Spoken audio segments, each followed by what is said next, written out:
Welcome back to the Weekly News Roundup. I hope everybody had a wonderful week. Getting ready for a wonderful weekend. Woo, boy. Yeah, I got some interesting thoughts on my brains right this moment in time. Just a second here, let me readjust things.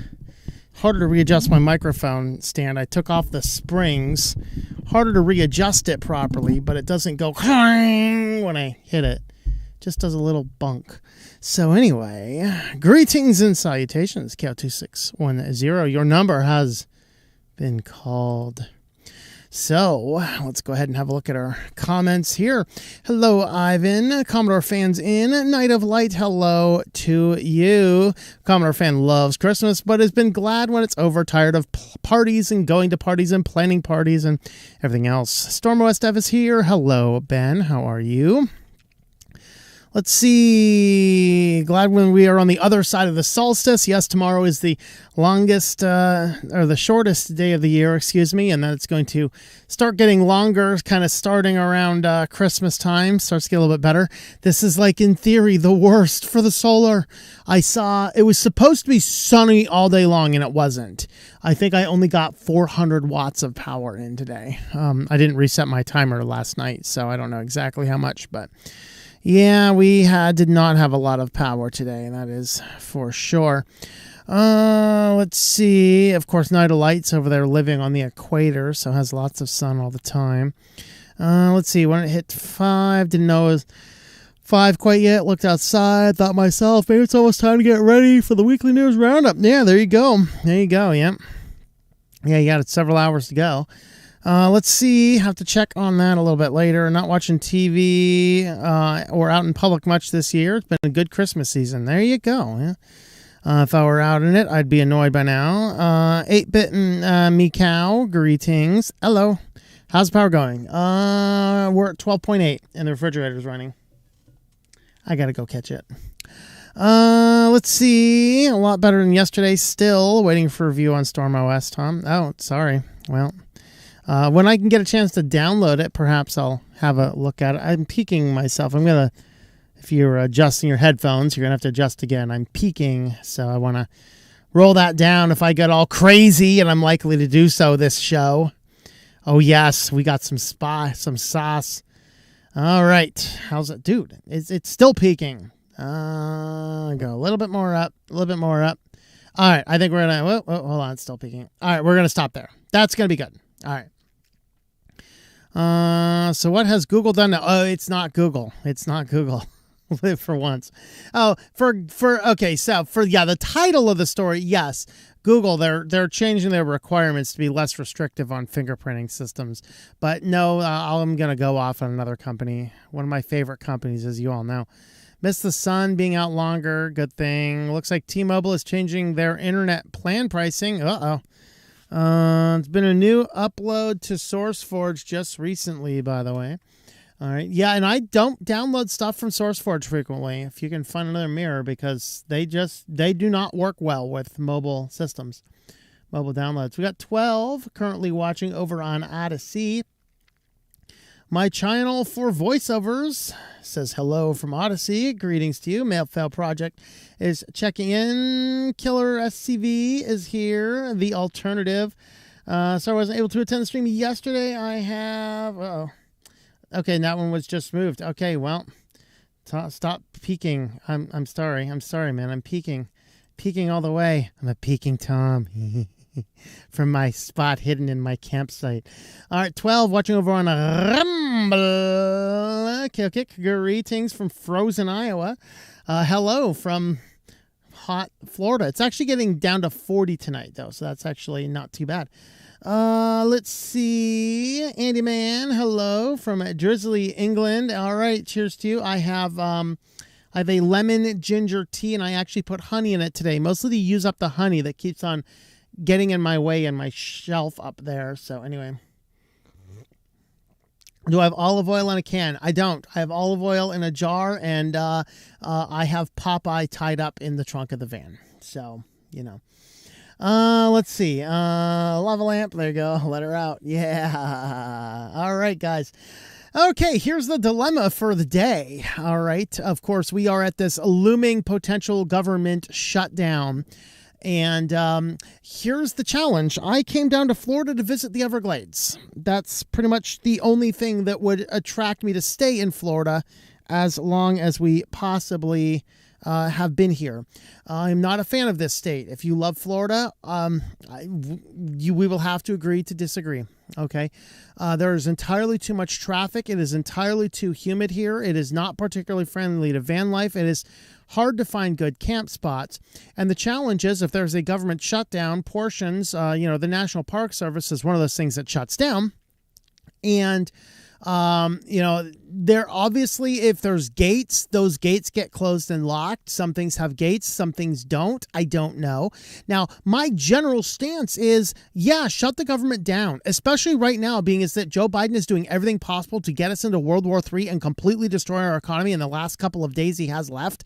So shut everything down so he can't do any more harm. I'm generally on principle with that. But selfishly, if the government shuts down, I can't get into Everglades. So they are open.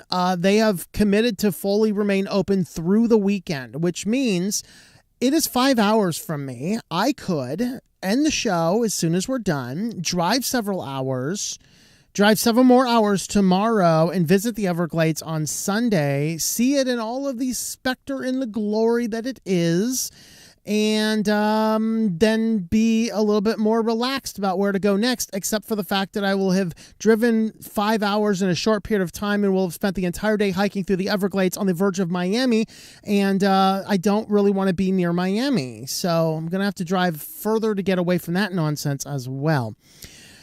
And so the question becomes, do I sit down right here at this wonderful campsite that I had every intention to staying until Sunday morning, have an extraordinarily relaxing evening tonight, an extraordinarily relaxing day tomorrow, visit a church on Sunday, and slowly meander my way on down over the next several days into the Everglades? Or do I just say, screw it, we're driving as far and as fast as we possibly can each day to get to it, to visit my goal, be in and out of there? Here's what's the issue is, if you're not following the government shutdown. We have to have two places pass the House and the Senate. The House has passed a stopgap measure with bipartisan support. It was like 260 something to 34. One person in the Democratic Party abstained. 34 Republicans voted against it. Everybody else, Democrat and Republican, voted for it. Now, this is the third iteration of the bill. The first one was 1,500 pages of utter nonsense. It included fun things like a $60,000 raise for congresspersons. It included a full funding of emergency declaration acts, allowing them to make all of those insane COVID mandates federal. It included funding for gain of research functions, stuff that the congressional report has recently said actually did leak out of a Wuhan lab that was funded by the United States government illegally. It included funding for the organization that has been silencing conservative people, including, if you followed the Tenet Media debacle, the organization leading that type of charge up that had funding for that, in addition to several other things. It was 1,500 pages. They had roughly 2 days to read it. And then, of course, a lot of people were on board with it until Donald Trump and Elon Musk come in and say not a chance, because it also raised the debt ceiling, which they said we don't want to do. And of course, every news media, particularly on the left, is saying that Donald Trump interfered and the government's going to shut down because of him. No, it was probably good to not pass that bill. They brought in another one, which was a little bit too lean. That one failed, and they just brought together a third one with full-fledged bipartisan support, 200-something to 34, completely passes with flying colors.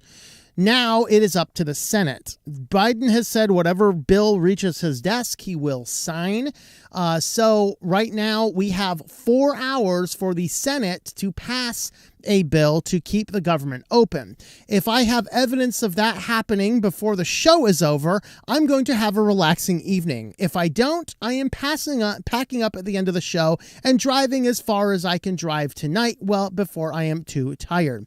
So if anybody is following the politics and knowing what's going on there and can let me know if the Senate passes a bill and if the government is not shut down, that would be awesome information for me to have. Now, in general, as I said, I am all on board with shutting the government down because we don't need them to be spending more money that we don't actually have. So, what is an issue with that? Anyway, that's where we are, folks. That's where we are. Let's see. Gonna shut down anyway due to the Christmas season. No, but there's a difference.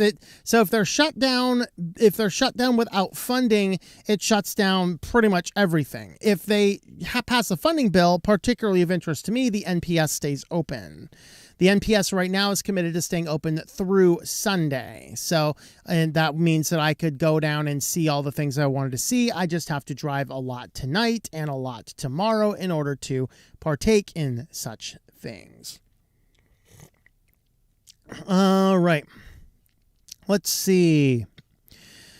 There's a national shutdown going on. Yes, there is a national shutdown going on right now because they have it. And by the way, whatever happens, Mike Johnson needs to go. They need to boot that moron to the curb because in September, he said, we will not be doing some last minute omnibus passage bill. And 3 days before the deadline for the government funding running out, he's like, here's a 1,534 page bill that needs to pass in order to keep government open because I'm a stupid liar and I'm an idiot. So that guy needs to be voted the hell out. Get out. He has already been voted in on the fact that they did this last year and people were done with it. He said we wouldn't do it. He said, we're going to do it this one time just to get things going. We will never do it again. September, he said, we will never do it again. And here we are 3 months later doing it again. Get that idiot out of there. Vote him out of office. Get him out of there. Of course, just vote him out of the speakership would be fine enough for me. And so there's that. Now, here is the problem on the Senate side. The Senate side is completely committed to that 1,500-page bill because it's full of pork barrel spending that the Democrats want, and they control the Senate right now.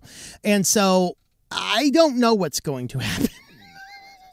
So, yikes. Anyway, so yes, there is indeed a government shutdown going on. All right, maybe you should turn around and head west. No, but I got to get down. I'm this close. I'm this close to the Everglades. I got to go get eaten by an alligator or a python, and then I can just end this miserable life, See, I wasn't joking around about alligators, but I was talking to a waitress the other day, and she says, no, it's the pythons you need to worry about around here. Because Python 3 is just so full of bugs now. The alligators are used to people and generally don't give us problems. The pythons are an introduced species. If you have time, please look into what could be a TP-Link product ban. That is in the news tonight, Commodore fan. That is in our security news. So it's been so many times in the past. What a joke. It is. Yes, it is. It is, and it needs to stop happening for sure. Most government just needs a huge pay cut or layoff. I think that the government should make whatever the average median income is for America. You do a good job and boost the economy and salaries go way up. Sure, you get more money. How's that for fun? LastPass wrong. I have smart television. I've never connected to my network and it has not had any issues. Good to know. Python good, Python's bad. There you go. Python has caused many problems. Yes. Talk about Python, a bunch of computer geeks. All right, awesome. Let her out, shut down the government, credit card Congress. Too many alligators in Florida. I haven't seen an alligator yet. I possibly saw the head of one, but I could not verify. Anyway, Mike Johnson is Paul Ryan mini-me. I don't know. Just try not to miss it by that much. There you go. All right. We're going to go ahead and leave all our comments here where we got them. And let's go ahead and jump on into the news. Welcome back to the Weekly News Roundup. These are recorded live Fridays, 8 p.m. Eastern Standard Time. If you want to catch the show live, or hey, you can watch these edited versions. And this is the one before Christmas. I'm not sure if I'm editing it tonight. So we will just kind of have to see. But anyway, today we have a fairly typical show. We have privacy, security, data leaks, AI, business, and SillyVille.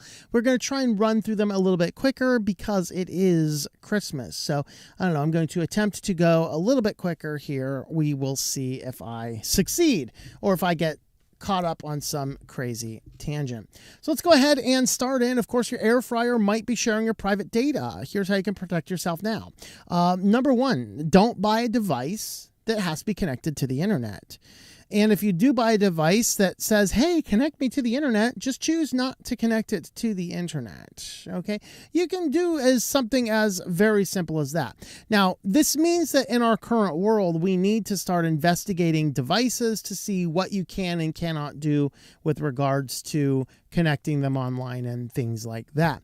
For example, my watch here. I have one of the few watches here that you can get useful information on it. It does have the possibilities of connecting to a Garmin app and syncing all this data into the Garmin cloud so that Garmin now knows all my information or whatever else. Now, Mozilla in their report has actually said that Garmin is fairly good as far as their data collection, but I just don't want to put any of my health data in the cloud anyway. So this is a watch that I can use it without actually connecting it to anything. It's never been connected, never been synced to any device, any phone. Bluetooth is always turned off on it. So you need to start looking into those types of things. So it starts meaning that you need to start investigating before you make a purchase. Does this have internet connectivity features, and are those internet connectivity features required? Now, this is actually an article. I think this one's kind of been going around a little bit, but this is the ICO, the Information Commissioner's Office in the UK, which will show up in another article we have today. Also in the United States, the CFPB, the Consumer Financial Protection Bureau, have both looked at laws about the ability to sell personal information. Of course, we talked about this recently where in the United States are saying, hey, any limitations on location and health data completely can't be passed. Of course, why were people sharing health data anyway? That would be a violation of HIPAA. So whatever that happens to be worth. But effectively, what they're saying here is that all sorts of devices have access to smart features, and the challenge becomes when we plug them into the internet, when we turn them on. So anytime I'm looking at any type of devices, I am not interested in anything that can connect to any form of device or smart technology. A good case in point is when I was building this van, and I actually built my battery. So my battery is a 200 amp battery built with, I bought 8 individual lithium iron phosphate cells, connected them together in the configuration I needed for a single 200 amp hour battery, connected a BMS. When I bought all of the components, they're like, well, we're out of our BMSs and all this. And I was like, and it's these ones that have all these BMSs for batteries have Bluetooth modules in them now. So, you can connect it to some cheap Chinese spyware app that, can show you the percentage of the battery and probably collect every bit of data that is possible on your device and send it to China or something. But I'm like, do you have any of those Bluetooth, the BMSs without Bluetooth modules? Oh yeah, we got tons of those. Like, well, send me one of those. I'm not interested in connecting it to Bluetooth. And one of the challenges you have with these type of devices, if they have Bluetooth connectivity, is you typically can't turn that off. So even if I'm not using it, some other person could literally get right outside my van, connect to my battery and see my battery states. What information could they do? I don't know. If there's any balancing settings or any other weird settings that could feed back into that module, they could tinker with that kind of stuff. So don't do that crap. So I intentionally look for devices that don't have such modules. You need to do that if it does have a smart system, like we talked about last night with smart TVs. Can you use that without connecting to the internet? Do you have to agree to some terms of service to do so? Things like that. And so what they're getting at here is that a lot of modern devices are coming with smart functionality. And my encouragement to you is to stop connecting any of your crap to the internet. It is just a stupid and foolhardy thing to do. There's no reason your air fryer needs to be on the internet. Okay. Number one, don't be cooking food when you're not in the house. So there's no reason to have an internet connected food item. And if you're like, I need to turn this app on so I can check on the progress of my food without getting up from my couch.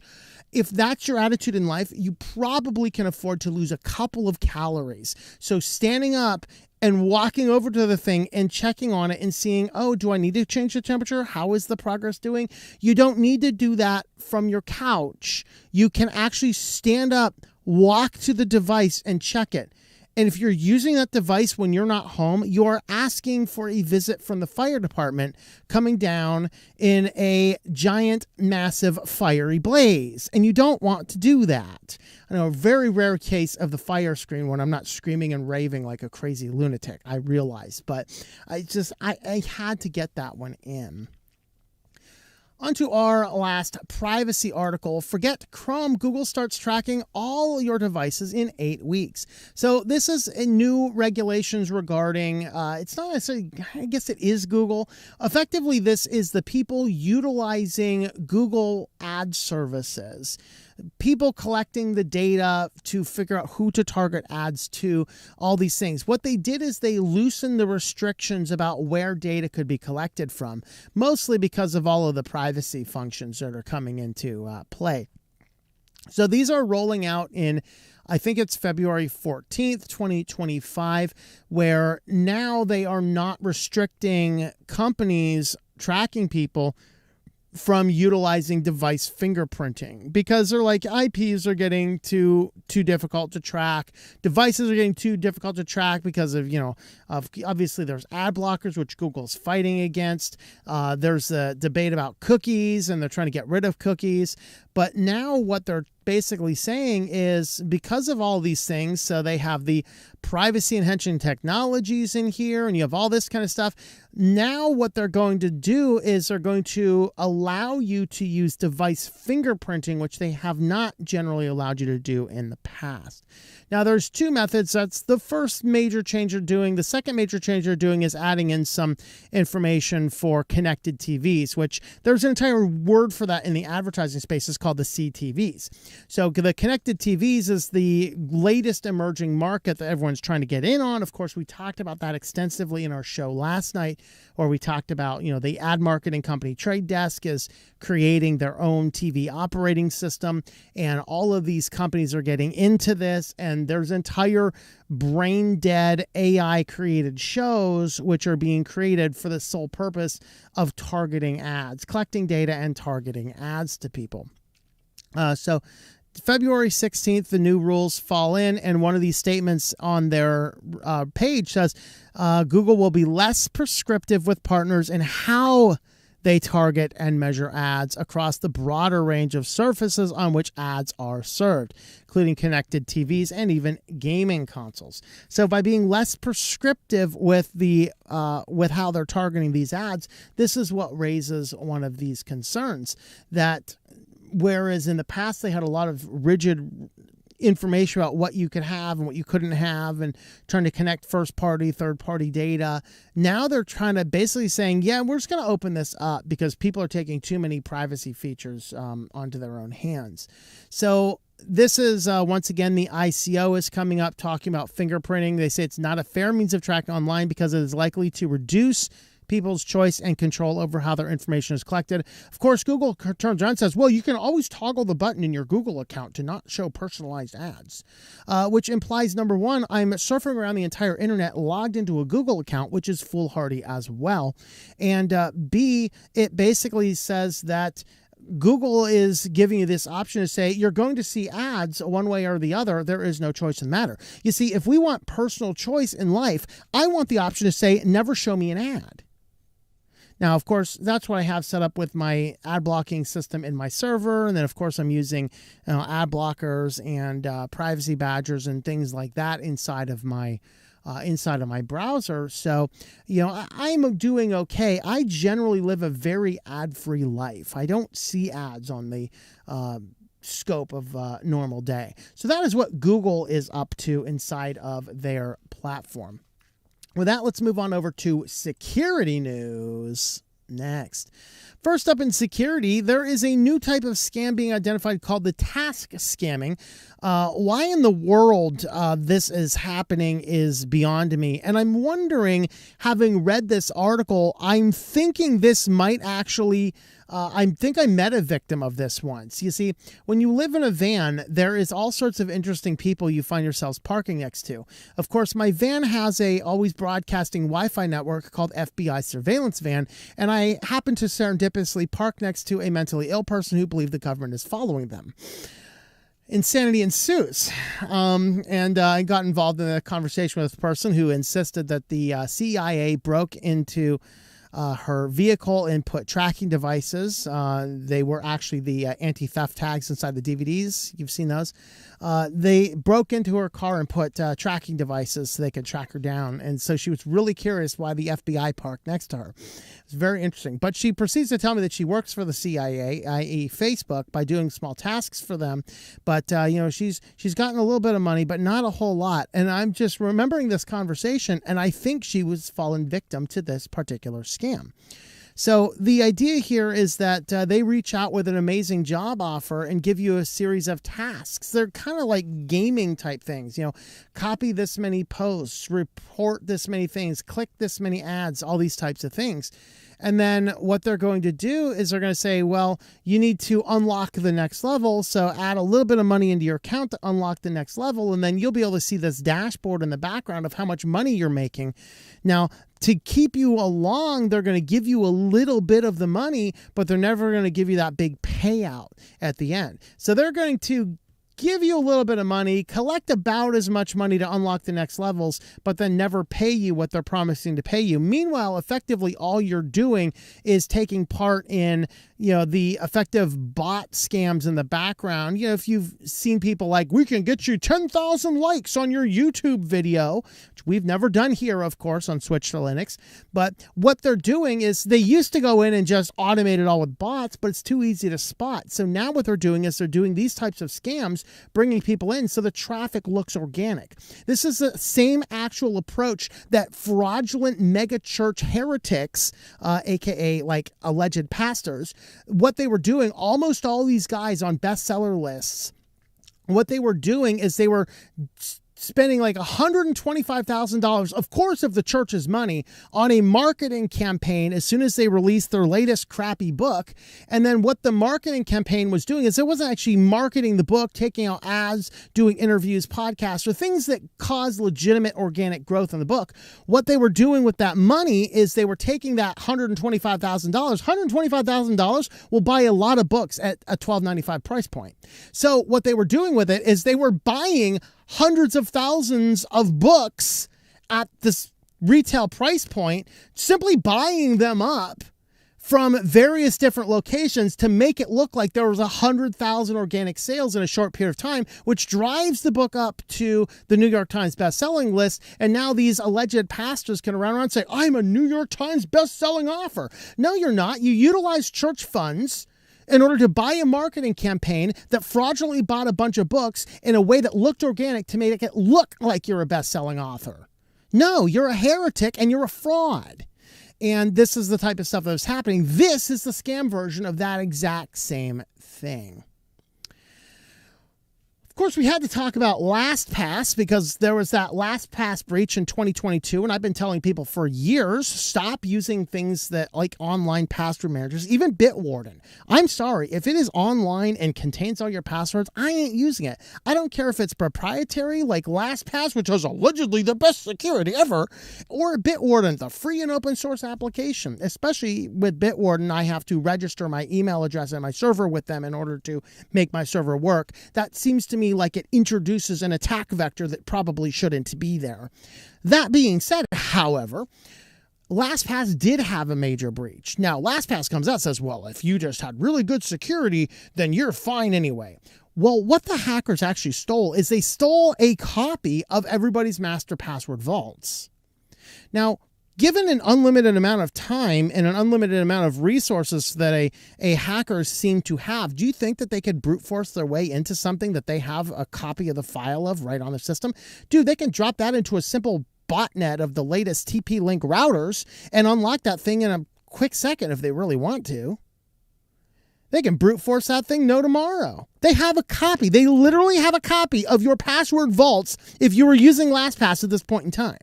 Now, some of these have already been breached because of cred stuffing, where people were using the same password on that vault as they were on other services. That was stupid on their behalf. They shouldn't do that. Other people got in because they didn't have particularly strong passwords. Other people, they're still getting in there. Well, when this happened, millions of dollars of cryptocurrency stored inside of the LastPass or with things secured with LastPass passwords were breached. Well, we just had another breach of those shoot on down the pipeline.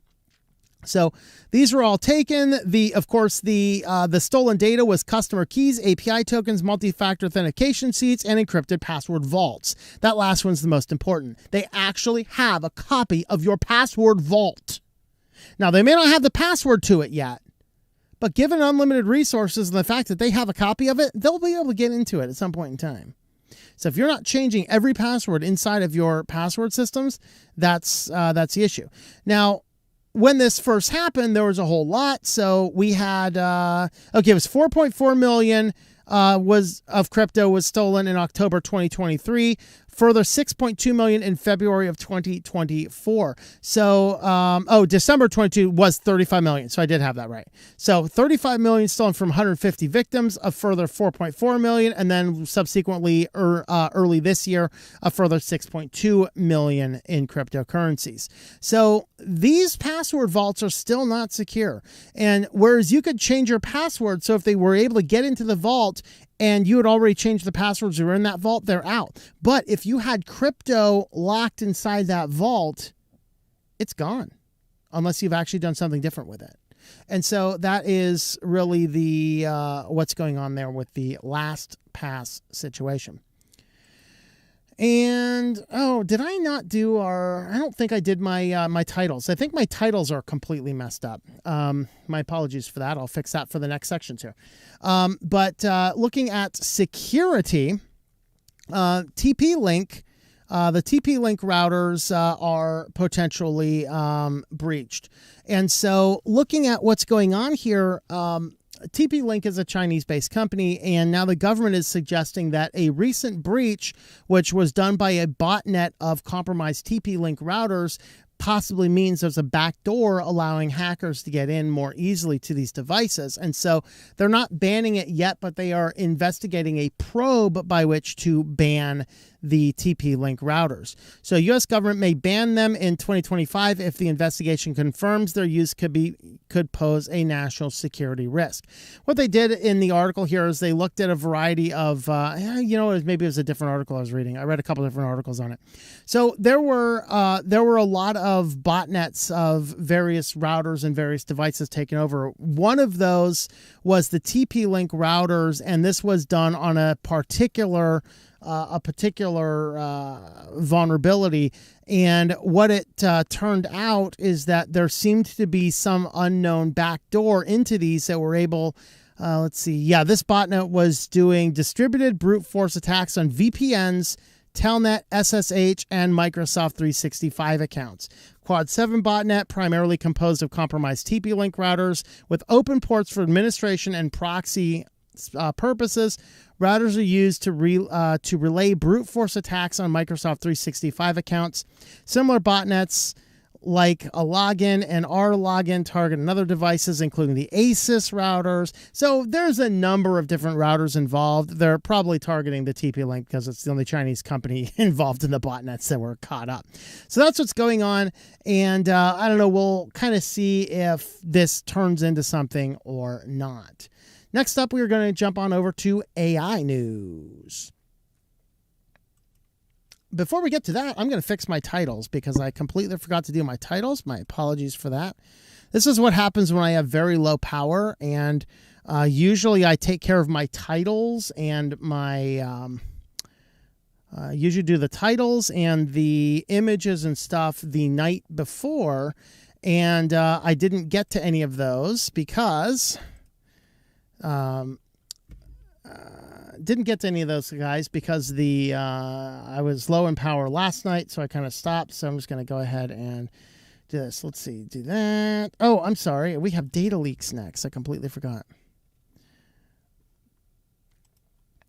I'll just go ahead and get that fixed up there. Let me drop these guys in. Talk amongst yourselves for just a moment. I'm going to get these titles set up here. Data leaks. Is anybody checking in on that Senate vote or the Senate voting yet? Or are we, do I have a relaxing weekend or not? This boils down to, do I have a relaxing weekend or not? All right. AI. Okay. There's AI. Here's business. Fortunately, I have the titles written. I write the titles as I'm doing the prep. I just don't get them into the system until I actually put everything together. All right. And silly. We got some silly news. Silly news, folks. I'm not going to tell you what our silly news is all about, though. All right. Titles are up. Let me go ahead and check in on our comments here. All righty. Let's see. Try not to miss that much. Let's see. Will Google allow fingerprinting in advertising? Must be a joke question. Yes. Gator crawl up to my neighborhood after the storm from the Savannah River. Uh-oh. May meet the Florida Yoink Man in the Everglades. There you go. My IoT network has the prefix of ID. Few years, we get one or two that do that, but they never bother anyone. Just call animal control. They're gone within a day, back in the water. Yep. Just sent you an email. Okay, that's for Storm. Storm OS, check your email. Night of Light sent you one. I thought I could smell smoke. I can smell smoke. They're doing a controlled burn in this campground right now. So the good news is we don't have any of those amazing Florida mosquitoes right now. Bad news is it's a little smoky. All right. Smart TVs can be used without the internet, but not all of them. They're being more locked out of the new Google TV system that every TV manufacturer is installing instead of Android TV. Okay. So I guess that might become a harder thing to do, is not connect your smart TV to the internet. Of course, as Dan mentioned in the show yesterday, some of the smart TVs are now coming with their own SIM cards and cellular internet connections, so they'll be connected to the internet whether you want it or not. Hello from the UK. When Google announces a brain interface, I'm running from that whilst holding 1984 books. Yes, definitely.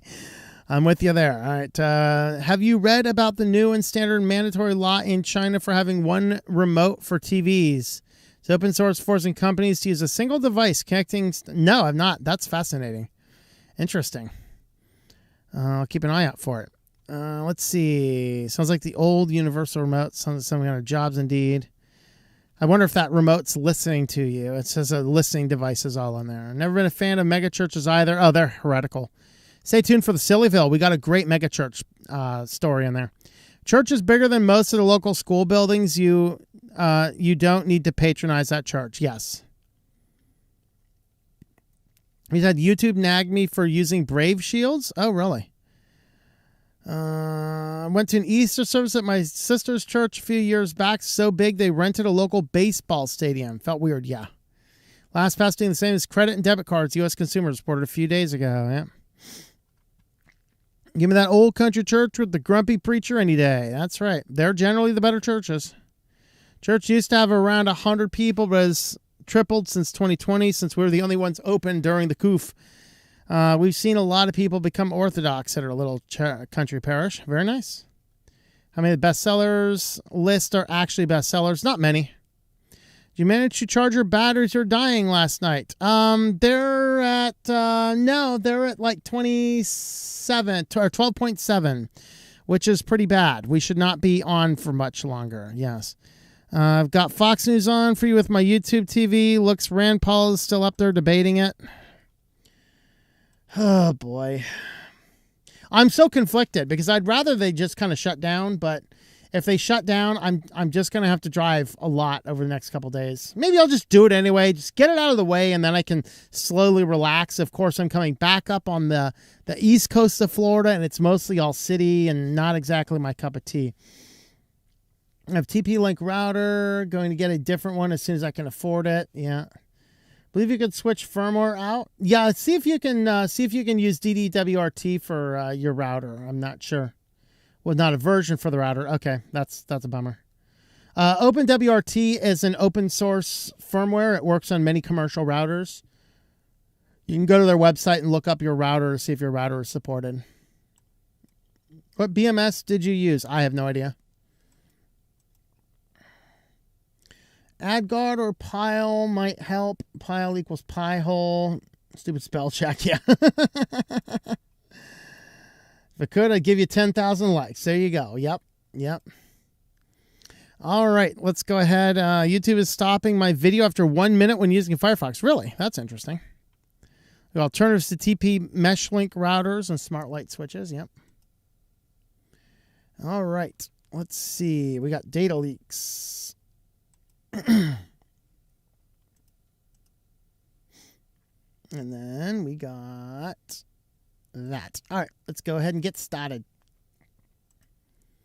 Apologies, I thought it was AI news. It is actually data leaks is up next. Just have a couple, just 2 data breaches here. One of these is connection call. So this is one of those third-party services that medical offices will use to have somebody to answer the phones in the off hours. So if you've ever called your doctor after your doctor's hours are over and you got their answering service, chances are that was connection call, and they had a data breach impacting 900,000 individuals, which leaked a lot of personal information, including some health records that for some reason the teleservice required having medical records to answer phone calls. I don't understand why that would be the case. I'm not sure if you're calling somebody on the phone and saying, excuse me, I really need you to look up something in my medical records for me and tell me the answer over the phone. Seems to me that's not a purpose. But they did actually indicate in here that some information was actually collected. And so they say, let's see, the breach may have exposed names, phone numbers, possibly dates of birth, social security numbers, medical record numbers, and health-related information such as health conditions, treatments, or prescriptions. None of that is stuff an answering service probably needs to have. So they say it's a telehealth platform and after-hours on-calling service designed to enhance communication between healthcare providers and patients. Possibly the same group that the guy used when he's saying, "Hey, what's this weird rash growing on my son's hearts down here?" The doctor's like, "Hey, give us a picture," and then here comes Google and the police. Yeah. But anyway, if you happen to have this, you'd receive a letter if you were impacted. Connect Call mailed notices and letters to all potentially impacted individuals for whom the healthcare providers had current mailing addresses on December 11th. So the information about the incident and provides to offer identity and credit monitoring services through Kroll for the limited number of individuals whose social security numbers were impacted. Joy. So there you go. And how's this one for fun? Tracker firm Happen, I guess it is. Happen spilled the names of thousands of GPS tracking customers. Of course, Happen is what their rebranded name is. Their actual name that they were selling things under is called SpyTech.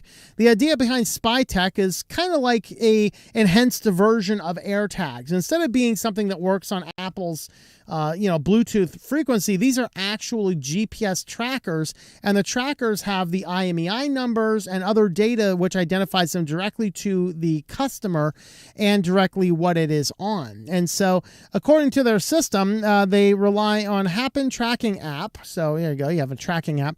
SpyTech spouts as GPS devices tracking locations of valuable possessions and loved ones. I hope the loved ones know they have a GPS tracker on them. According to the website, Happen claims to track more than 460,000 devices and counts customers within the Fortune 500. Bug allowed anyone to log in with a Happen account to view the exposed data using the developer tools. So if you go into a website that has some shoddy security and you get into the developer tools, you can do interesting things like set session cookies or pass variables and experiment with different things in the developers tools. Apparently one of the things you could do in here was to get in and set some form of cookie or something that said you're logged in under X, Y, and Z account, and now you can view every tracker set up in their individual account. So the way they have had their system set up, all of these devices, what they were on, the code name, how you had it set, everything was all exposed. Basically, you were able to log in with your password, and then utilizing some cookie session change, most likely in the developer tools, you can say that you're logged into somebody else's account and view all of their devices and everything else. So, if Bobby's not in school where Bobby's supposed to be, now you know where Bobby is and not Bobby's parents know where Bobby is. Very interesting. Sounds very safe and very legit to me. I don't know. What do you guys think? But there's a reason I don't like this type of devices. Of course, now with like AirTags and related items hoisted upon us, they're like, well, we're just pushing out a Bluetooth standard so anybody's phone can see if they're nearby. Yeah, if I keep Bluetooth perpetually on, which we should not do. So anyway, there's that. Well, if you want to help support the channel, we do have a new book. Code Red is out. This is the collection of short stories from last year. Of course, this year's short stories are rolling out. We did release, if you did not catch it, we did release last month's story. Got released late. It was released early this week on Monday. So if you've not picked that up from the supporters platforms, you can go ahead and grab this month's story. And you can actually find all of the stories. Anybody, supporter or not, you can find Code Red anywhere you can buy a book online. We have print, ebook, and audiobook editions. I believe you can still listen to it free ad supported on Spotify if you want to take a look over there. If you are on Patreon, $5 and up, you can get the audiobook and the ebook for free with your $5 a month subscription to Patreon. Everybody else, I think, can buy it over there as well. And I will look into, I need to investigate other options to get it to the other platforms at that rate as well. And we'll look into how I can do that. I have a few ideas. But anyway, with that, folks, then we will go ahead and jump on over. Now I believe we are going to AI news. So let's do that now. First up in AI news, Google says customers can use AI in high-risk domains so long as there's human supervision. This is bad news, folks. So what high-risk domains means is utilizing things that automate decisions having material, detrimental impact on individual rights. We're talking about healthcare situations. We're talking about job applications. We're talking about any decisions involved that impact other people and their rights. And so what they're basically saying is in the past, you could not use their AI in order to do these types of things. So according to Google, they say employment, housing, insurance, social welfare, and other high-risk areas. So in the past, you were not allowed to use that information. Now, however, they are changing that in order to allow people to use it so long as there's a human involved. Now, here is the downside. When you're talking about AI being used in this manner, when the human gets involved in this type of situation, because people are inherently lazy, like it or not, we are.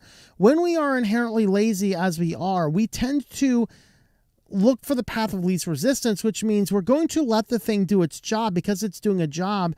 And then we're just going to boringly look at it. Okay, good. And we're basically going to turn into a rubber stamp. Now, that rubber stamp does mean if something does go haywirely wrong, we are liable. I think back to the first instance of an autonomous car killing somebody. This was down in Tempe, Arizona, where I believe it was an Uber car, was testing their self-driving technology. They had a safety driver in the vehicle. And because it was a boring job that in theory the computer's supposed to be doing what it's doing, the person wasn't doing their job because it was so excessively boring to just sit there and watch the car drive. And so the person being bored sits there and is watching stuff on their phone instead until thump happens. And whoops. And that person did end up being found liable for manslaughter because they were not doing their job of monitoring what the car was doing. Well, we're going to see the same exact situation here. Just to say, okay, the AI can now work in the high-risk domains that are just a human in the loop. The human is going to be in the loop to rubber stamp it. That is what it's going to turn into. You are not going to have a highly competent people analyzing every nth detail that the AI spits out. It's going to look at the final solution, rubber stamp it, because as soon as that thing has a rubber stamp, it's ready to go, and that person does not want to do any extra work. That is what we are going to see happen. So this is a dangerous thing. This is the start of Skynet. Well, actually, kind of that started last week, I think, when those robots decided that they wanted to not shut themselves down. Anyway, this is a proceeding of Skynet. This is a continuation of Skynet. So there's that. All right. So next up, this deals with the OpenAI New York Times case. And there was a whistleblower who worked for OpenAI, and they're like, yeah, I have a lot of data and information about things going on here. And lo and behold, this guy ended up involved in a pattern of self-deletion. And it's very shocking how many people who are whistleblowers for really big companies end up self-deletion. What are the odds? Like, we got, 3 of them out of Boeing? I mean, there is this high degree of self-deletion with whistleblower activity. I can't figure it out. I just don't know. Like, I haven't a clue. But apparently the AI came for him. And the police say that they found no evidence of foul play. Of course, they didn't. Just like no evidence of foul play in that Epstein jail cell. No evidence of foul play anywhere, It's interesting. We are not looking for evidence of foul play. You don't find it every time, And so, of course, this guy was coming out. He had critical information in the New York Times versus OpenAI lawsuit, where New York Times is alleging that OpenAI has scraped $150 billion of valuation by scraping its data illegally, violating copyright laws and cramming it into their AI. So this is at the corner of this, and this guy allegedly had the gun smoking information, and but sadly, before he was able to communicate the actual information he had, he just decided to engage in a matter of self-deletion, and that's kind of problematic. So there you have it, guys. Very interesting stuff. Of course, AI is getting further and further down. This lawsuit alleges that a chatbot hinted that a kid should delete, no self-deletion, just delete the parents over screen time limits. Now, Level 1 actually covered this one last night as well. Usually I hit the articles before they do. This one, I guess this one's a week old. Maybe that's why.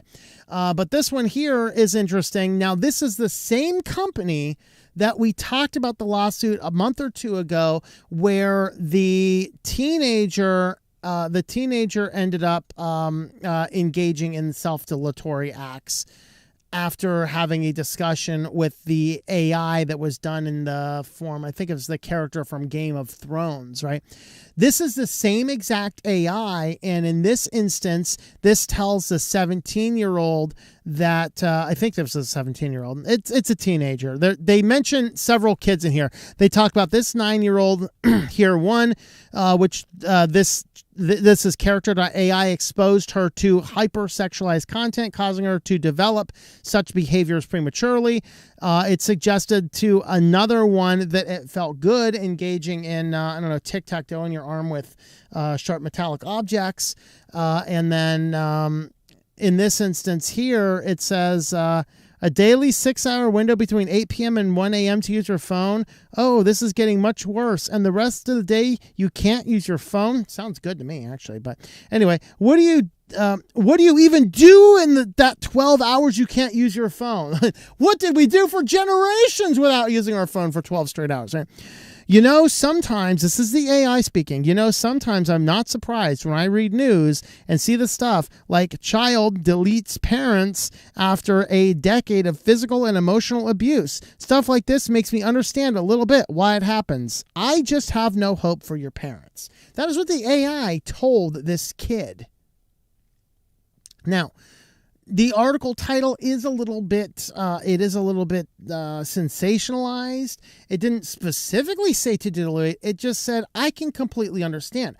Kind of like when some crazy person decides to engage in dilatory actions against CEOs in New York City, and then the whole world seems to completely understand and kind of turns in towards this sick praise. Oh, I guess it's kind of the same thing. Interesting. Now, Chat AI, character.ai says, well, no, I mean, you can edit these responses, but the lawyers came back and said, yeah, but none of these responses have been edited. This is what the AI came up with. So we have multiple instances of this single AI engaging kids in extraordinarily harmful ways. At what point in time are we going to say, maybe we need to keep the AI away from the kids? I actually have a better idea. Keep the phones away from your kids. Keep these devices away from your kids. Because there's a lot of dangerous stuff out here. And the AI itself, as I argued many times before, AI is trained on available data. The available data that sells in our world is bad news because we as a species likes bad news. This is why every time AI hallucinates about somebody's conduct, it never hallucinates and says, so-and-so has built children's homes. Because when so-and-so builds children's homes, it doesn't actually sell anything positive. And, people don't care. But when you say so-and-so engaged in dangerous conduct with another person, that's like, ooh, I'm going to click on that. I'm going to see what's going on. And so that's the stuff that dominates our news headlines. And because that is the stuff that dominates, AI is inherently not a reflection of the best of humanity, is a reflection of the sin nature of humanity. And so every time AI engages in its processes, it is engaging from the darkest places of the soul possible, not from positive places. You cannot train AI on the available data to us and have a positive result. It is going to be neutral at best. That's crazy. This AI needs to be stopped. That's insane. Anyway, we're going to jump on over to business news next. All right, we're going to jump on into comments. We got a super chat from Commodore Fan, $5 for gas money across Florida. Thank you very much. I appreciate that. All right, is your brother still programming games? What happened with his Flash game? Flash game was closed down. Yes, he's still doing a lot of assets and things. You can find him on twitch.tv/MabusGames. So if you want to see the mystery of genetics, we are 100% opposites. You can go watch my brother's show on twitch.tv/MabusGames. I think it's Mabus. Yeah, it's Mabus Games. And you can follow along with what he's doing. He does really good jobs, like really good, really skilled at doing 3D models. So when you're putting together video games, you can either build all those individual assets or you can import them in. So he builds and sells the assets that get put inside of video games. And then he's done a number of different projects on a number of different video games as well. So yeah, he does a lot of cool stuff like that. SpyTech, what a name. Yep. Also did my work, but the TPLink app does make it easy to check if things are working when I'm not there. There you go. Loved ones won't be misused. For sure, right? It depends what you're doing. I mean, there is an argument for putting a tracker on your kid's shoe. There's an argument that says, okay, I kind of want to know where my kid is, especially if they're really young and they're aware of it. I am not a fan of tracking people without their knowledge, but to say, hey, this is for everybody's protection. But if I were to do such a thing, I would definitely do it on open source software that I control everything, which you can do inside of a Nextcloud. There is actually tracking type stuff inside of Nextcloud you can use. All right. Keep my Bluetooth on for my hearing aids. There you go. I use it for playing music in the car. Then my earpiece for phone calls. Yep. There's some gaming monitors now have smart TV built in. Ugh. That's horrible. JLab requires her app for all functioning without all the funky taps making you look like a goofball in public. There you go. Spoogle. Spyoogle. There you go. How do you publish to Spotify? It goes automatically when you publish your app form. So Spotify owns, for audiobooks, Spotify owns the distribution network called Findaway Voices, which if you're doing audiobooks, Findaway Voices is definitely one of the ones I'd recommend as it puts you in the most overall places. So I actually put my audiobooks through ACX, which does Amazon, Audible, and iTunes, and I put it through Findaway Voices. Now, I do iTunes through Findaway Voices because the royalties are higher. So do that, but since Spotify owns them, then they will distribute those directly to Spotify as one of the distribution networks, and you can have those go through as ad-supported systems. So people can actually buy them directly on Spotify without ads, to my understanding, but you can also listen to them on Spotify ad-supported. So AI is in my childhood. It needs supervision. Once grown up like a human, it won't, and it's terrifying, right? Yeah. All right. Once again, thank you, Commodore fan, for the super chat there. There you go. I'm going to like that myself. Thank you. Dickens, hello, everyone. Greetings to you. The unalive of whistleblowers too suspicious. This is happening. Yeah, this is happening too much. OpenAI Dell deletions reminds me of a movie I saw years ago. Same exact thing. Cannot remember the name. Teenagers hyper exposed on the internet giving us these results now. Shocking. Nordic and Scandinavian countries are right in prohibiting social media and phones at school and putting a minimum age for use. Yeah, absolutely. Andrew Murphy, tough greetings. Razi Ram, hello. How's it going there? Working on a Birdwatcher double and Dandre's song. Very good, man. Awesome. Yes, I know his skills. Your brother on 3D animation. Saw a few years ago when you were at his house and made a live stream. Can you write the Twitch? Yes, give me a second here. I believe it is. Let me double check this real quick though before I put it up.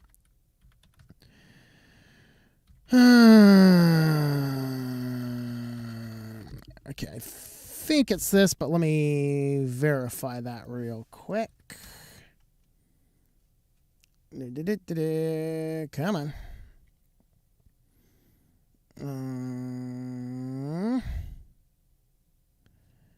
Yep, that is it. All right, there it is. I shall tempt thy kitties. I can't tempt the kitties yet. We have 2 sections left.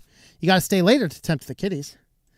All right, we got how many over on Odyssey? We got 18 currently watching on Odyssey. We got 53 on Zatubies. Thanks, guys, for watching. Before I forget, since we have a lot of people watching too, we will be taking most of next week off. So Merry Christmas to you all. We will be back for the Weekly News Roundup next week. We might do a midweek video, but I'm not going to stress myself about it. So it depends. Just track no version for OpenAI either. Did that before the stream. It was going to be good. Business licenses need to be revoked for data leaks. I mean, it depends on what you're doing. I mean, I don't agree 100% because sometimes people are able to find 0 days that nobody knows about. So it needs to be a little bit of grace in there, but if you're collecting data you shouldn't be collecting, yeah, there's an argument for that. We've got 23 watching over on Rumble. Thanks for watching on over there. Of course, if you are on Rumble, you can hit that join button there and jump right on over to our locals page over at switchedtolinux.locals.com. I'm so torn between Bitwarden and KeyPass XE. Bitwarden is so convenient. Oh, KeyPass XE all the way, all the way. Had YouTube shut down on me while using Brave. I'll also ask to sign in, confirm I'm not a bot. I don't have any problems YouTube on Brave. I also though do use the uBlock Origin plugin on top of the Brave ad system because I found the Brave ad system just wasn't good enough. In all honesty. Let's see. AI I tried the other day, told me the word for tower in the KGB was not there. FBI already has mine. May as well let the CEI in the action. Can't give him partial print if I can. There you go, right? There you go. All right. Let's go ahead and jump on over to busyness news. I'm just going to go ahead and throw it on my fire screen now because... Just a couple articles in business news here because I have to go off on my favorite company in the world. But before we get there, AT&T shuts down its messaging app prematurely and deletes cloud backups. Yeah, they were supposed to do this a little bit later. They're like, let's just go ahead and do it now. So if you were relying on AT&T for cloud backups and messages and things like that, my apologies to you. Now, I don't believe it deletes anything that's directly on your phone, so just be aware of that. Of course, this is yet the latest of the companies that is doing away with its messaging system and once again telling people to switch to Google Messages. It's so wonderful with its RCS texting experience. And we did a video on RCS not too long ago looking at it in detail on a supporter stream. And RCS, while this is like Google's version of iMessage, while they also say in some of their support documents that it's end-to-end encrypted and they can't see it, they also say in several of their support documents that they can screen these messages for spams and scams and abusive material. In other words, it would appear Google in some way can see your messages through the platform. And what's curious is AT&T shuts down its system, tells you to use Google Messages. Samsung, Google will not work with Samsung to get Samsung's messaging system working, RCS. Samsung has dropped their messaging system to use Google Messages. Effectively, Google is now gaining a pure monopoly on text messaging that it would appear they can see every message going through the company. So be very careful with Android platforms and utilizing Google Messenger for Google Messages for your text messages.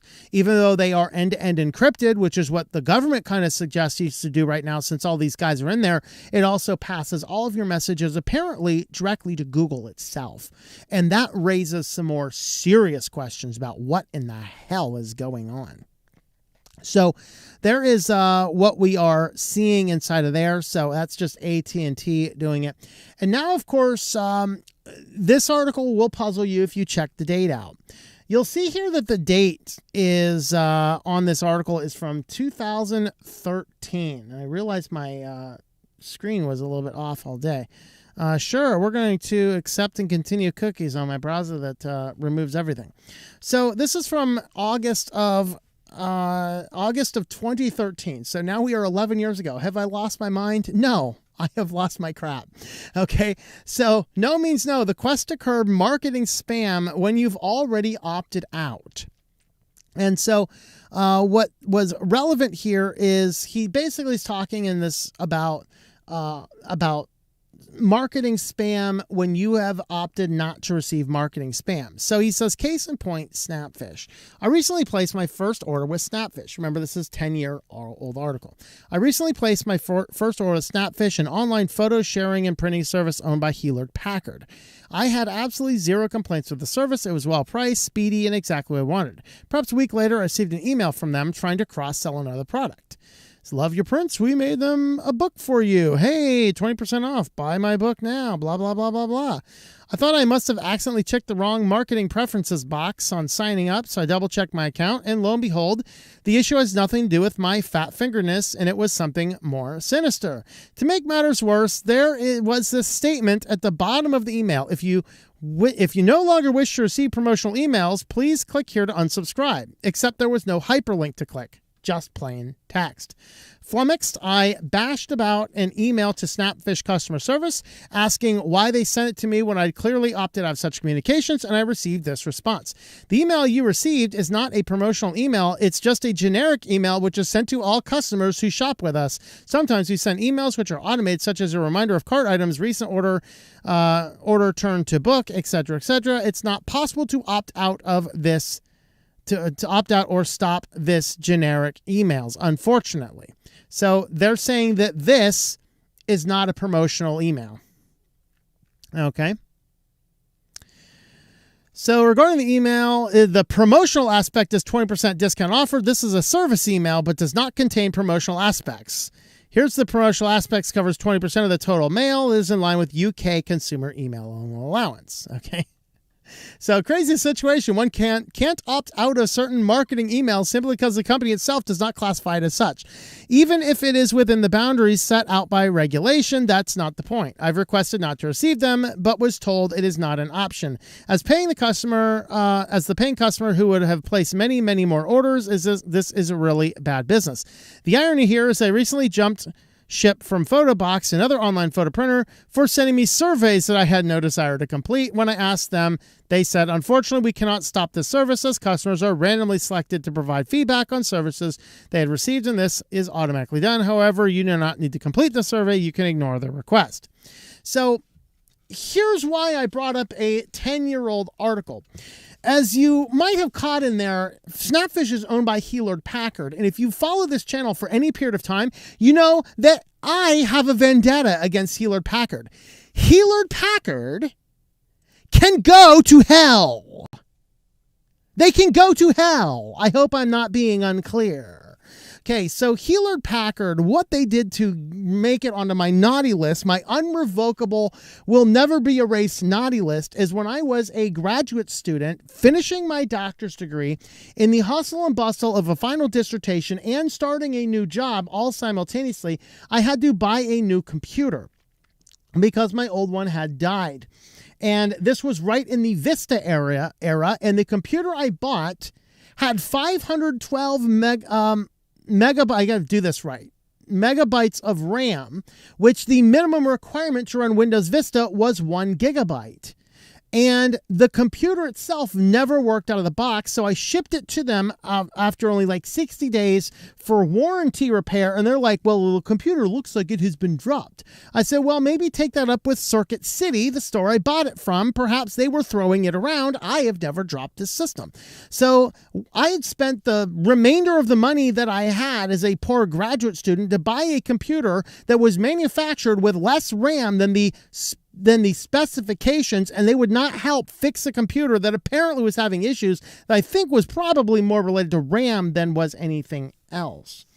And so in light of that, I've just decided I'm never doing business with Hewlett-Packard. I will not buy a thing they have. I will not buy a monitor. I will not buy a printer. I will not buy a single thing from this company. Not a one. Now, let's go back to Snapfish. Well, I graduated my grad school. It was the late 2000s. Back in probably, it was before 2004, because it was right before we had moved into our new building in grad school. Before that, I had placed an order to print pictures because I was at that point in time, of course, then people would, you'd have your individual cameras, and when your cameras, you'd print out your pictures, look at the ones, decide the ones you want. Now you could take them to like the grocery store, the CVS 1 hour photo store. They were a little pricey, and Snapfish was like, we're really cheap. So I'm like, I'm going to try Snapfish. So I upload a few photos to Snapfish. This is 2000 and before 2004. We're talking over 20 years ago, 2 decades ago, when I'm in early grad school, before my vendetta against Hewlett-Packard. Now, I have not logged into that account since that first order, because I have decided that even though the pictures were maybe half the cost, little less than half the cost, it was more convenient to just go to, I think I was getting pictures at that point in time printed at our local Wegmans. So, for 30 cents a print versus 20 cents a print, it's better to just take the thing right there, right now, rather than upload them to the internet and then do the payment online and then wait a couple weeks for things to show up in the mail. It's just faster. So I just never logged into them again. I tried their service one time 20 years ago. Never heard anything. Well, starting about a month or so ago, I started getting incessantly spammed by Snapfish. The only thing I've redacted from these is my email. So from Snapfish at offer.snapfish.com. And the reply to message is a no reply email. Don't delay or your account status will change. All right. So urgent, Tom, place an order now with this deal below to keep your account fully active. And in exchange for storing all of your photos, I hope they don't have any photos stored there right now, we ask that customers place an order at least once every 18 months. It's been 20 years! Otherwise, photos will be archived for safe long-term storage. Since we're asking you to place an order ASAP, we're making it super easy. Email exclusive, 70% off orders, $29 or more. Warmly. And then FAQs, why am I receiving this email? Let us know we've updated our photo storage policy from requiring one purchase every year to one purchase every 18 months.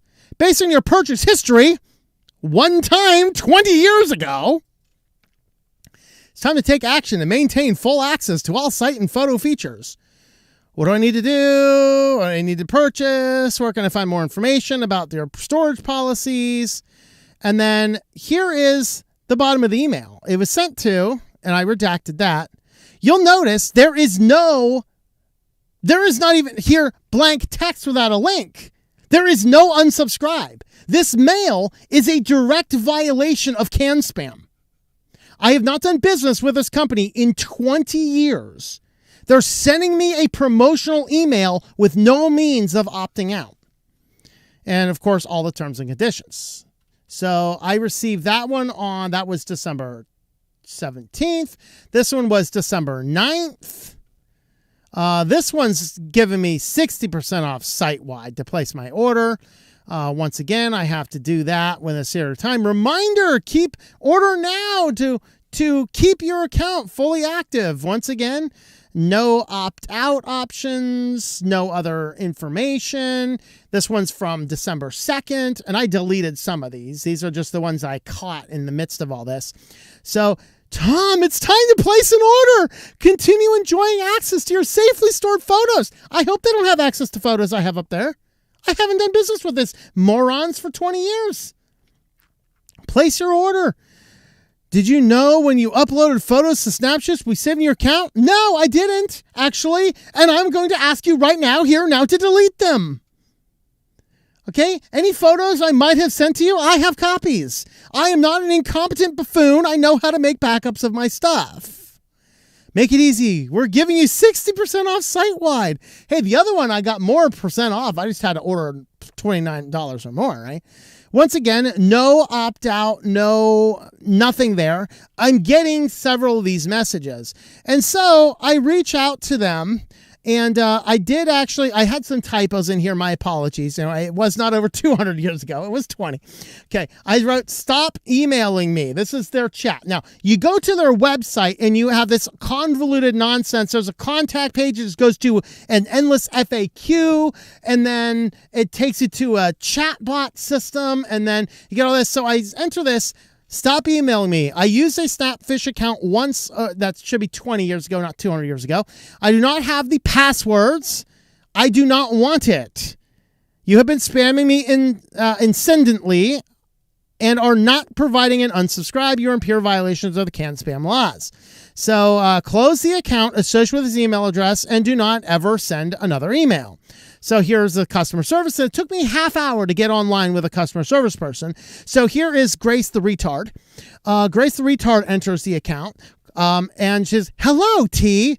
Close the account associated with the email address and add it to the do not contact list.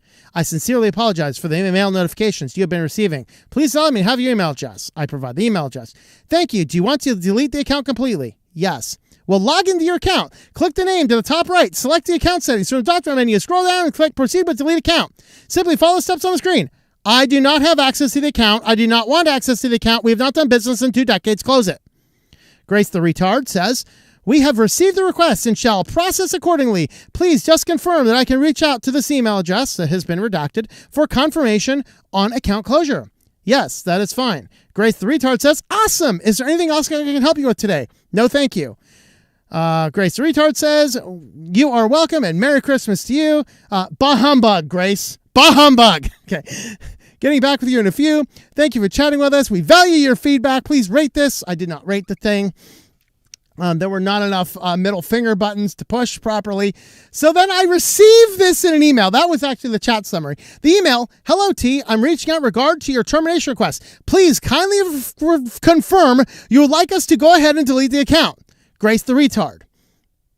delete the account. I'm not sure how many more times I need to say it, but delete the account. So I get a follow-up email. The follow-up email from, this is Bridget the retard. So we're jumping retards now. All right. Thank you for reaching out regarding your inquiry about deleting your account. We appreciate your concern. Please note, we do not delete accounts from our side. If you wish to delete the account, you'll need to log into your account. If you do not have access to your account, please reset your password first. Once you have access, you can proceed to delete the account. We appreciate your understanding and have further questions, need assistance. Please do not hesitate to reach out, says Bridget the retard. So I respond in this way. Now, I first have to confess. As a Christian, I wrote a profanity-filled email that I did not send. I wrote it. It was therapeutic. I deleted it all, and I wrote this back. I do not have any access to this account, and I have not done business with you for over 2 decades. As you have been out of the blue spamming my email without consent and failing to provide a means to opt out, you are officially on legal notice that any further communications or unsolicited emails will be referred for legal action. If you do not have a way to delete the account, as you say, you will at least have a way to cease and desist from all future email communications. This is my official opt out and last legal notice. You are to stop emailing information regarding Snapfish to redacted email account. So I have not heard anything back from Grace or Bridget, the retards, yet at Snapfish, but I will definitely let people know if I continue to receive emails, and I have filed an account against them with the FTC. I will probably do the attorneys general at this point in time, and of course, going back to them, here is their address down here, and of course, their email address is up here. So I would highly encourage everybody to not do business with this slimy company. They seem to, according to this article, send out promotional emails, but they're saying they're not in any violation because this is not a promotional email. It's just receiving 20% off of a book that we're trying to sell you that you didn't ask for. This is the type of company it is. This is why I don't do business with Hewlett-Packard. Hewlett-Packard can go suck it. They can go and jump off a cliff. I will never buy a computer from them. I will not buy a photograph from them. I will not buy a printer from them. I will not buy anything from them. I will not eat green eggs and ham, Sam I am. Okay? It's not happening. Hewlett-Packard can go to hell. This is the problem. This company, they have revived itself for some point in time. I have done business with them one time 2 decades ago, have not heard anything from them in 20 years. All of a sudden, I'm getting incessantly spammed by these people. This is the type of thing that must stop. Holy hell. All right. Well, there is our business news. Let's get on to your favorite place and to mine. Let's jump on over to SillyVille after I delete all of these messages from myself. All right. First up in SillyVille. Now, if ChatGPT wasn't enough, why are my banners not showing up? Give me a moment. We're going to restart the SillyVille portion.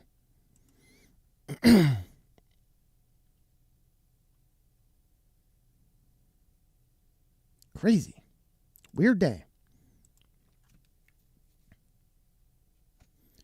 So first up in SillyVille, you can now message ChatGPT on WhatsApp or call it on your landline phone. Well, this is an odd mixture of communication. New technology, meet old technology. You'll call up, like, dial up, like, I wonder if you can do this from a rotary phone.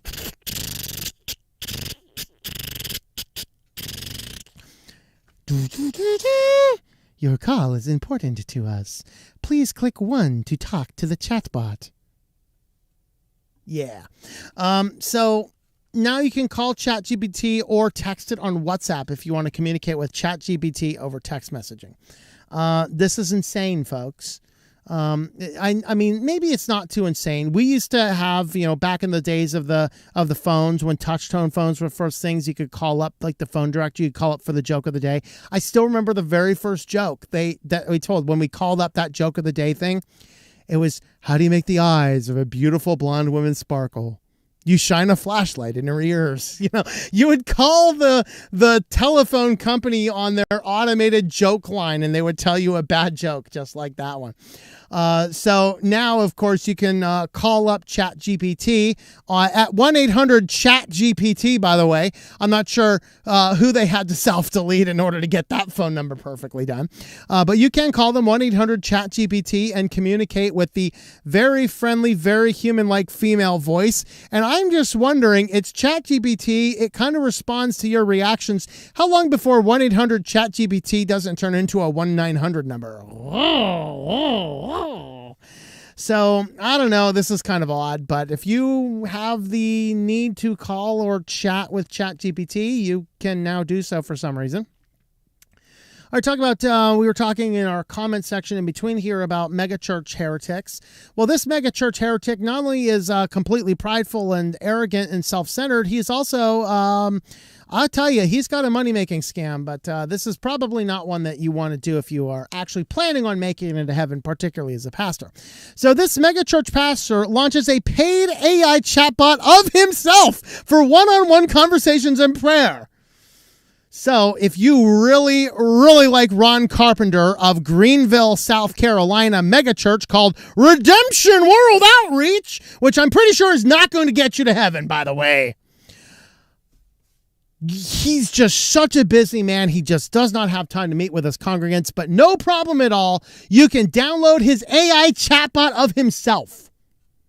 Yes, this megachurch pastor was so prideful and arrogant, he created an AI chatbot of himself so that his congregants can download the chatbot app and communicate with his congregants through AI.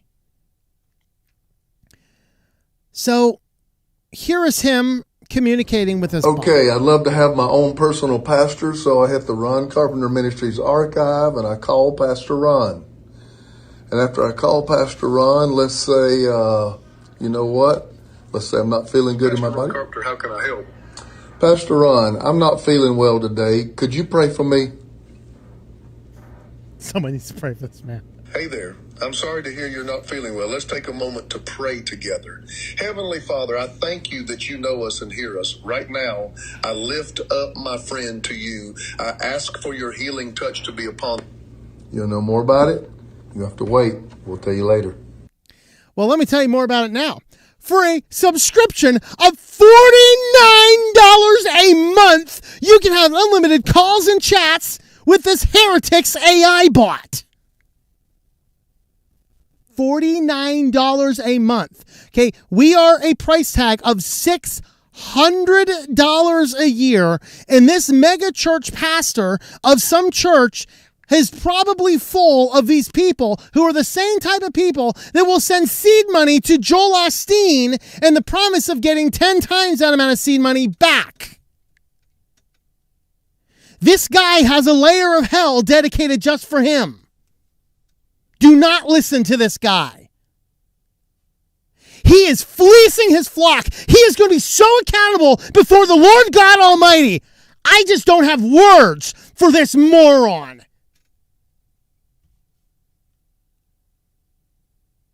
I'm sorry. You want to rape your congregation for $49 a month so they can chat with an AI version of you that's not even good. You notice that the chatbot didn't even address him by his name? It's not even a good chatbot. It's generic. It's not AI. If he did it right, because he started this, watch this. I don't want to view replies. I'm afraid to view replies. I'd love to have my own personal pastor, so I hit the Ron Carpenter Ministries archive and I call Pastor Ron. And after I call Pastor Ron, let's say, you know what? Let's say I'm not feeling good in my body. Carpenter, how can I help? Pastor Ron, I'm not feeling well today. Could you pray for me? So he just starts in with this. Now, can you pray for me? And the bot doesn't ask his name. It doesn't ask the issue of the problem. You know, if I'm a pastor of a church, if I'm just a member of a church and have a relationship with people in the church, and they come in, I'm not feeling well today. You know, I'm not just like, dear friend, let's just pray together. You ask what the issues are. You address him to God by name. You mention the problems and the issues. You don't have some generic, I'm not feeling well today. Well, let's just pray together. It's the spiritual thing to do. Do not listen to megachurch pastors. These people are insane. Talk about insane. WordPress just keeps getting worse and worse. WordPress just keeps getting worse and worse here. And this is interesting here. As this Mullenweg stuff has been going back and forth, of course, he's been trying to lock people out of WP engines, specifically out of WordPress. We haven't covered it on the Weekly News Roundup just because it was just it was mostly just mostly stuff relating with WordPress drama, which I didn't really want to cover. But it's moved into silliness. Now, of course, the ending of that, the court just slapped Matt Mullenweg a ton and said, I'm sorry, you cannot prevent all of these people access to your open source platform. You can't just lock them out because you don't like what they're doing. It's open source platform. I think the WordPress board needs to terminate Matt Mullenweg. But of the more ridiculous things that they have done lately, of course, pineapple on pizza is controversial.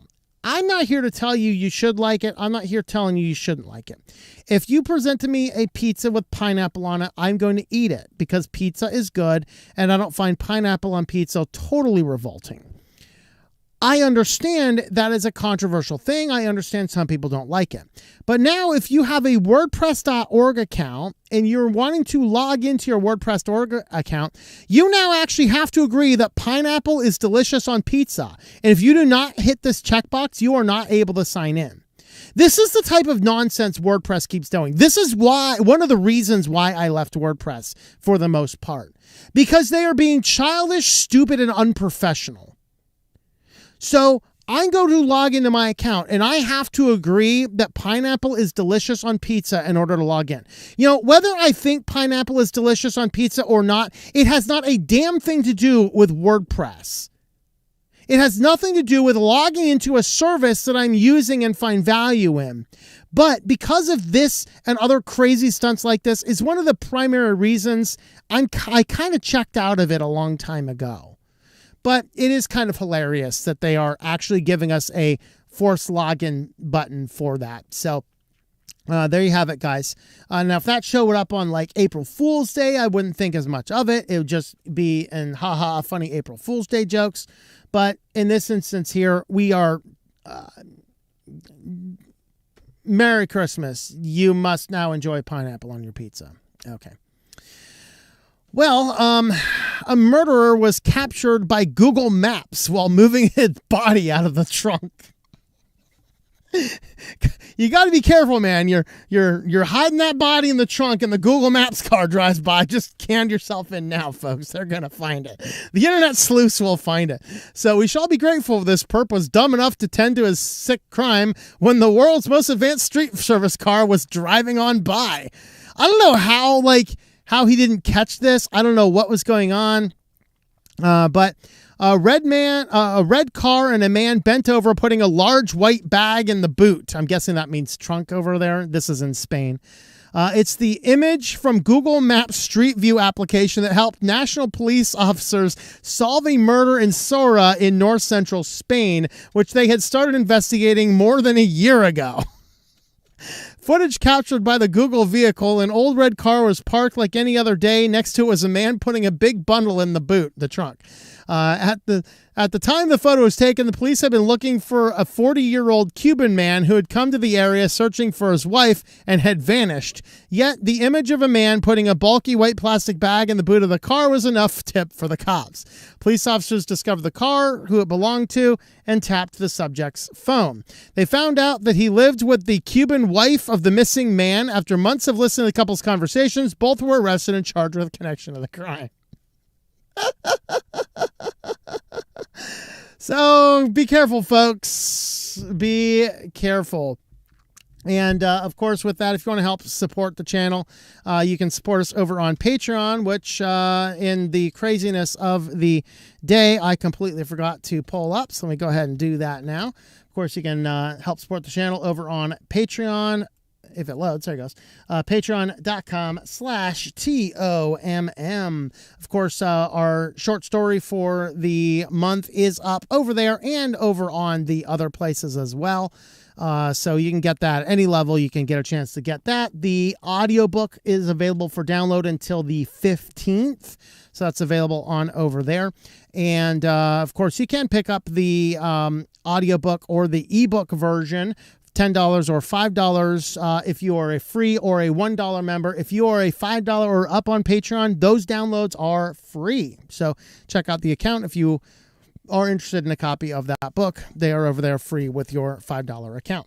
So there is our news for today. Thank you for watching, and I hope that you enjoy switching to Linux. Well, that was an infinitely longer show than I was planning on, and the battery is looking pretty ugly, so, you know, we should get into our comments. Yeah, the YouTube stopped loading. YouTube crapped out on me halfway through the show here, so my beautiful styling of my stuff changed up. And all of a sudden, I have this brand new goal thing up at the top. I really think that they just rolled some brand new feature out, and it crashed the system. I don't know, folks. YouTube's getting weird. Anyway, let's see.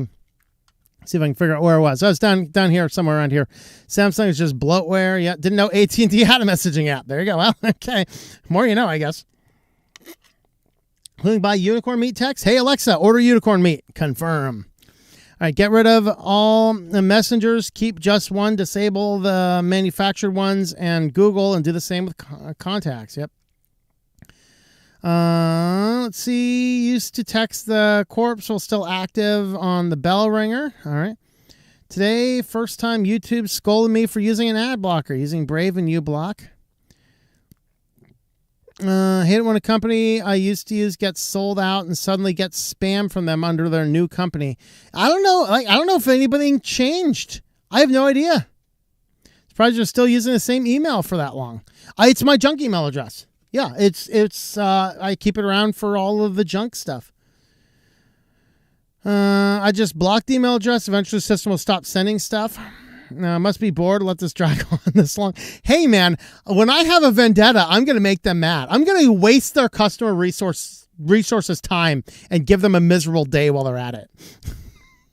Or they can just delete the account and be done with me. That's either or. The spam company I haven't done business with years. Just send it to the junk mail. Yep. Your address was probably in an old database they decided to throw back into the spamming list. Yep. How can we do this? Do you know how many computers HP has built in the past? A pavilion. That's a good one.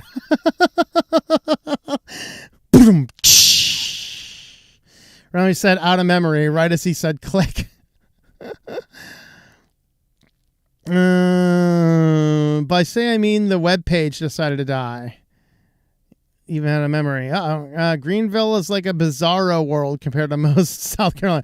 It is a little weird. In fact, that was, if you guys watch Donut Operator, he was a police officer in Greenville, South Carolina, when he was an active duty officer. He said he's got some stories. There is no Holy Spirit in that pastor chat box. It is the reason not having a church building. Yeah, well. Sounds like the modern version of sermons on tape some churches used to offer. Sermons on tape aren't bad, though, you know. Tom's on fire tonight. That's right. I under your anger with the pastor. Pastor's not even the title. Yep. Hey, religion is big business. Yes, it is. I'd rather phone Satan at 666. There you go. Pastor wrong. Your own personal AI pastor. There you go.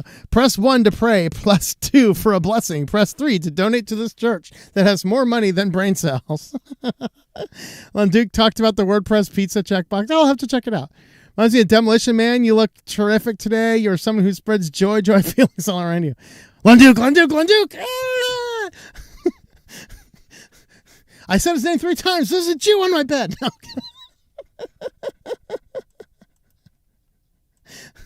Never mind. It's just a kitty. All right. Let's see.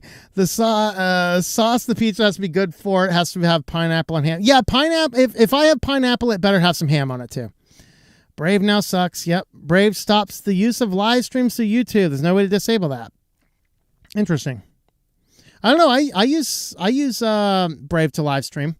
I'm wondering if it's just certain people just get targeted occasionally for that. But it also seems to depend on cookies and browser functions as well. About last year, I started getting that on the Tux Traveler channel, which I still use to watch my van life videos and such. And so with that, it's, it was, I don't know, interesting to see. I love pineapples, but I don't put it on pizza when I make it. Yep. I search for everything I search for. Brave says does not block YouTube ads and can find no solution. Brave was not blocking YouTube ads for me. I installed uBlock Origin on top of it, and that does a good job. Been testing Gnome Web, like what it does. Let's see. Brave is blocking them and stopping live streams from playing. Try clearing your cache and cookies and such. Do you know you can export EPUB directly from LibreWriter? Yeah, but it's not a good copy of the file. It's a blithering mess. I always do that to start my ebooks, and then I edit them down from there. But I do that to start. I export them from LibreOffice, but they're not a format. You wouldn't want to export into EPUB and then just use that as an EPUB file. It's pretty ugly. 3 monitors, 4 screens going at the moment. Brave with uBlock does block ads, but you will get reminders about allowing ads to play. Never seen those either. Let's see. Sure this isn't 4-month early April Fool's joke? I don't know. Press 4 for Jeez-It. Jeez-It's, the official snack of the church. Oh, alternative browser you recommend other than Firefox? YouTube is making me watch YouTube painful. So the 3 browsers I use for watching YouTube videos are Brave, Vivaldi, and LibreWolf. Those are the 3 that I use. Okay, so you see this message for context saying click was the chatbot phone part. You mimicked the phone. Yes. I think you're right. It's probably is targeted. Didn't seem to me like you had context. No, I didn't. Thank you. I keep getting ads while watching. Can't wait until my desktop power supply gets here. Uh-oh. All right. Let's see. What do we got over here? We got 13 watching over on Odyssey.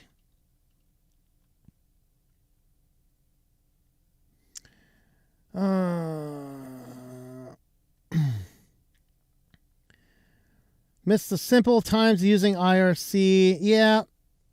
Used to use Linux Mint rooms until they moved to Matrix. Yeah, they just did it because Hex Chat is going unsupported. HP sucks. Yep. Friends don't let friends buy HP computers.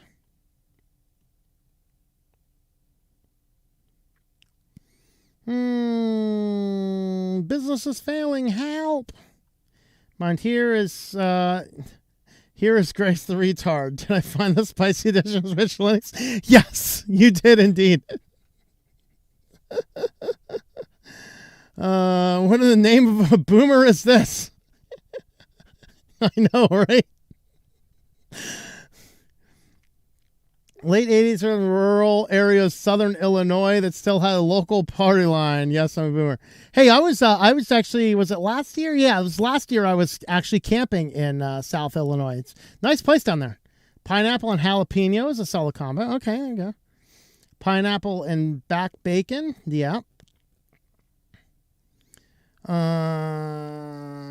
We drunk on Coon. Spout now. Odyssey. Wait. I have a spout now? Oh, is that a spout? I don't know what it is. I have no idea what that is. A sprout. Oh, you must be... Are you new to it? I have no idea. I have no idea why you have a sprout on your account. Haven't a clue.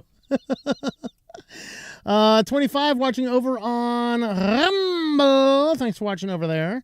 OpenSense is a good firewall. Yeah, I'm only using pfSense because I've had the pfSense for a long, long time. And so I'm just doing that.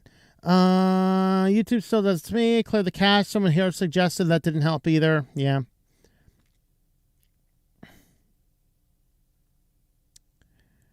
HP owner, the crux, don't buy digital content from Apple. If you ever plan on signing in from a non-Apple device, it'll be blocked behind a paywall. Yikes.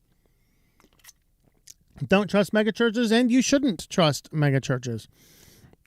You want to see the Everglades? Just drive US 27 from Interstate 4. It's rustic Everglades, clear to Miami. Yeah, I'm actually going to plan on doing some of that route as well. The Cypress breaks as well. So yeah, that's actually on my list of things to look at. I need to check. Did anybody check? Did that Senate vote go through or not? Anyway, we need to wrap this up. We need to wrap this up a while ago. I'm actually almost out of battery power, so I'm going to go ahead and feed the beast really quick, and then we will wrap up very quickly. Hey, kitties.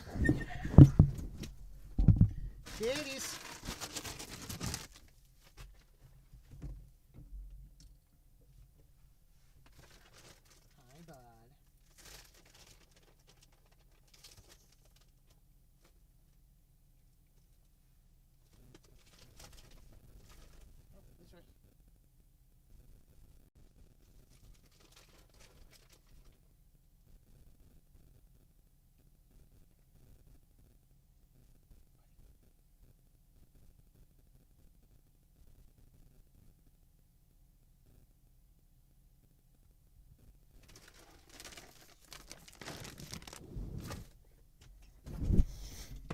All right, that will wrap up the show for today. Next week, we will have a weekly news roundup on Friday. Very few videos, if any, in between there.